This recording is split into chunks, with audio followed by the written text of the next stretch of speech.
नमस्कार दोस्तों, daily news India 1.0 में आपका बहुत बहुत स्वागत है। दोस्तों, विकास की धीमी रफ्तार को मोदी सरकार, मोदी और निर्मला सीतारमण ब्याज दरों में जो बहुत ऊंचाई है उसका कम ना होना है।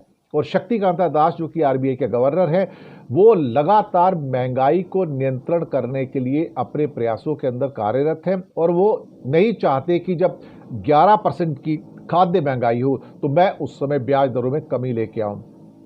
करीब 6.5% की महंगाई है, 6.5 का ही रेपो रेट है जिसके ऊपर आरबीआई जो है बैंकों को ऋण देता है।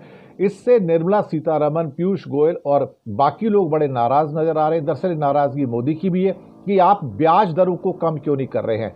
आप खाने पीने की महंगाई को ब्याज दरों की गिरावट से डीलिंक कर दीजिए, अलग कर दीजिए, उनका ये कहना है। लेकिन शक्तिकांता दास अड़े हुए कि अगर महंगाई कम नहीं हो रही है तो मैं रेपो रेट कैसे कम कर दूंगा, मैं ब्याज दरें कैसे कम कर दूंगा। ये सारी की सारी चीज़ें जो हैं इस समय हो रही हैं और इसके ऊपर मोदी की जो नाराज़गी है वो बढ़ गई है। अब 5.4 की जो जीडीपी ग्रोथ आई है, इसने सरकार के पैरों में कंपन पैदा कर दी है कि भाई अल्टीमेटली अगर आप ब्याज दरों को कम नहीं करेंगे तो ग्रोथ रुक जाएगी, और ग्रोथ रुक गई है, 5.4 पे आ गई है। तो सरकार के अनुमान थे कि 7.2 की ग्रोथ होगी, लेकिन वो भी होती नजर नहीं आ रही है। तो अब ऐसा लग रहा है कि सरकार जो है अब एक टसल में आ गई है, खींचतान की अवस्था में आ गई है और वो चाहती है कि अब दबाव डाला जाए शक्तिकांता दास के ऊपर कि अभी 6 दिसंबर को जो मॉनिटरी कमेटी की मीटिंग आएगी, भाई कुछ भी हो, आप ये सारी के सारी जो खाद्य महंगाई को रखो बाजू में और हमें तुम्हारे ये रोने धोने नहीं सुनने हैं। आप महंगाई दर को कम करो, कैसे भी करो। मुझे नहीं लगता कि शक्तिकांता दास इसको मानेंगे। अगर बहुत ज़्यादा दबाव में आके कम किया तो 25 बेसिस पॉइंट कम कर देंगे, इससे ऊपर तो करेंगे नहीं, जो 0.25% ब्याज दर कम होता है।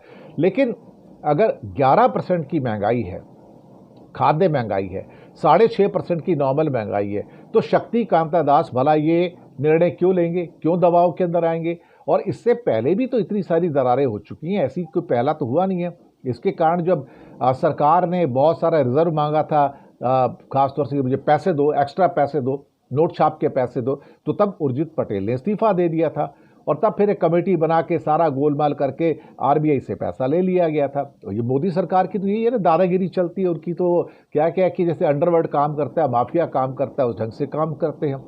और से पहले रघुराम राजन के साथ भी काफ़ी हद तक इनकी टसल हो चुकी है।